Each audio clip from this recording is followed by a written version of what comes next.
Hi, welcome to Plaid and Lattes, and in today's video I will be reading another spooky story written by me, AJ, and if that's something you want to see, then do not adjust your screen. Tonight's story is entitled Be Nice or Else. Christmas is a time to be kind to others and to let children believe, and while we all know the threat of coal in your stocking, what happens to kids who are too bad for coal? Stacy hated everything about Christmas, except of course for the presents. She thought baking was boring and decorating was a waste of time, but Stacy was clever. Clever enough to never say this out loud. In fact, she would volunteer to help if it meant looking good for more gifts. She'd even pretend to believe in magic and Santa for a few extra things under the tree.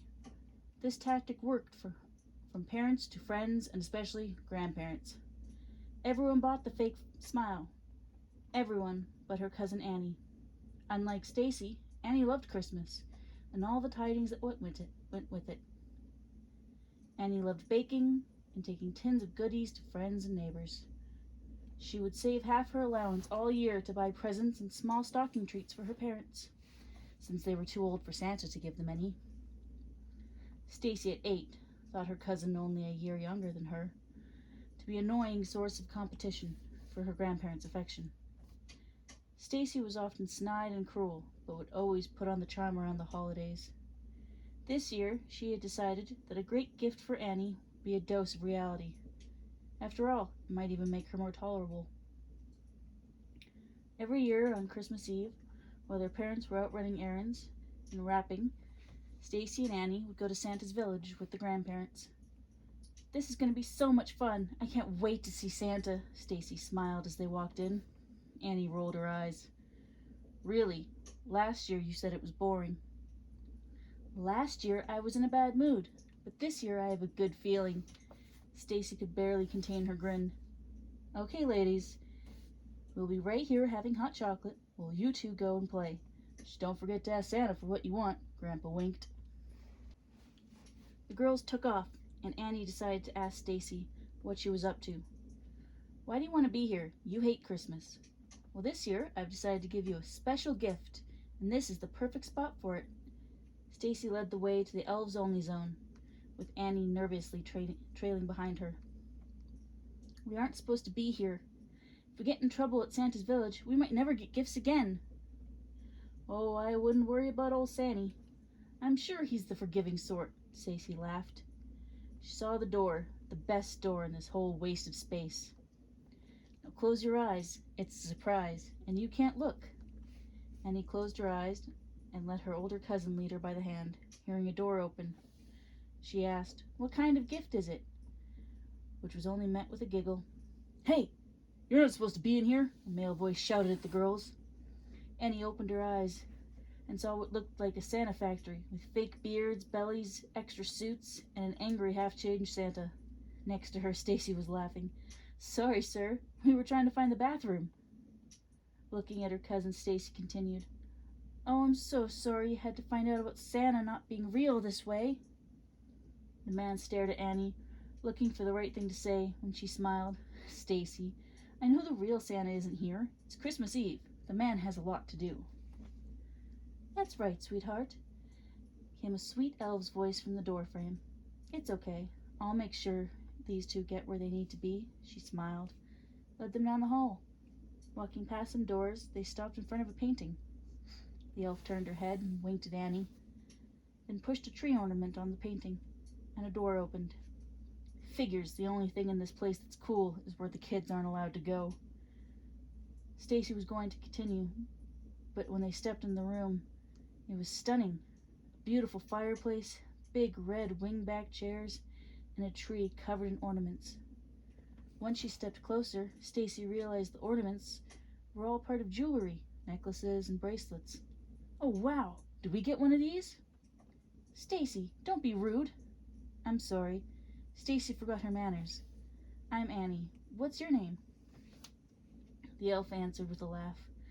"I'm Holly. It's nice to meet you." "Oh, sorry." Stacy put on her best fake smile. "I was so surprised by how beautiful these are." "That's okay. And yes, Stacy, you get one."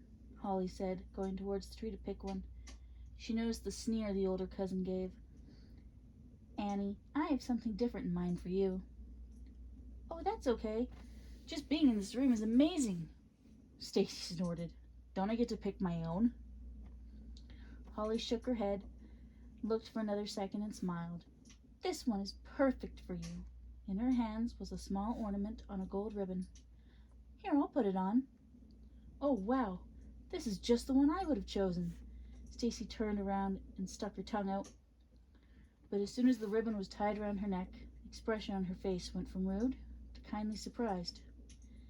There we are, Holly smiled. Now you know everything you need.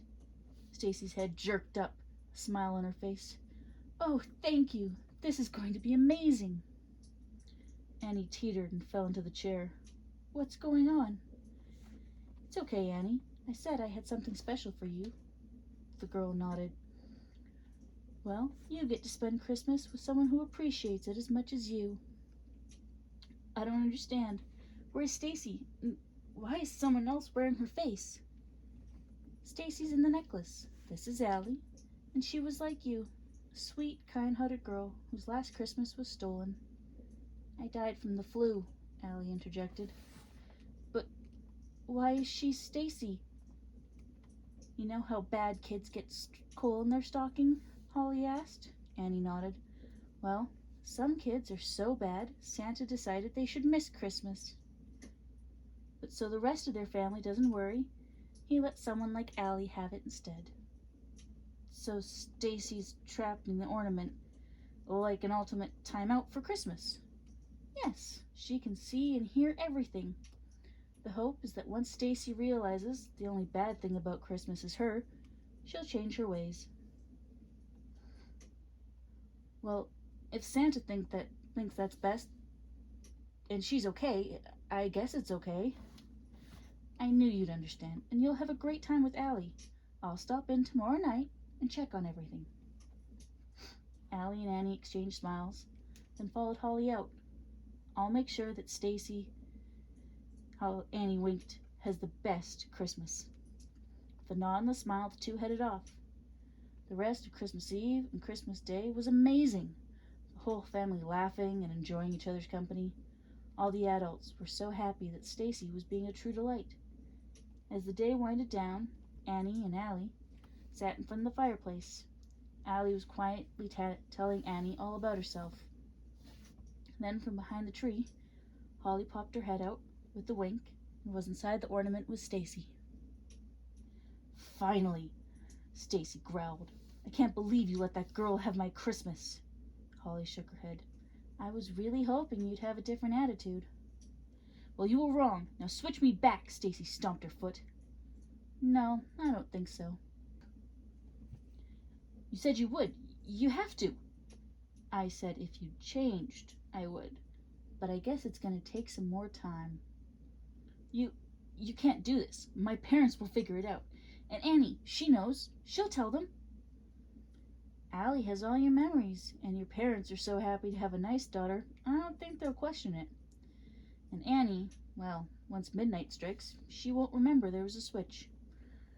A little effect built into the room for cases just like this. But it's my life. Yes, and when you've learned to appreciate, like someone who didn't get to finish theirs, then you can have it back. You just can't leave me here. Don't worry. I'll come check on you in a week or so. Holly smiled, winked, and left. Stacy had to learn her lesson. On the outside, Holly looked at Allie and smiled. It'd be nice for Allie to get a little more time. While Stacy sat watching everyone in her life be happier with a stranger than when she was there, thinking she should have at least gotten coal in her stocking as a warning. Well, I hope you enjoyed that. Might not be the best, but I'm working on it. If you want to hear more, let me know. Until next time, stay cozy, stay caffeinated, and have a Merry Christmas.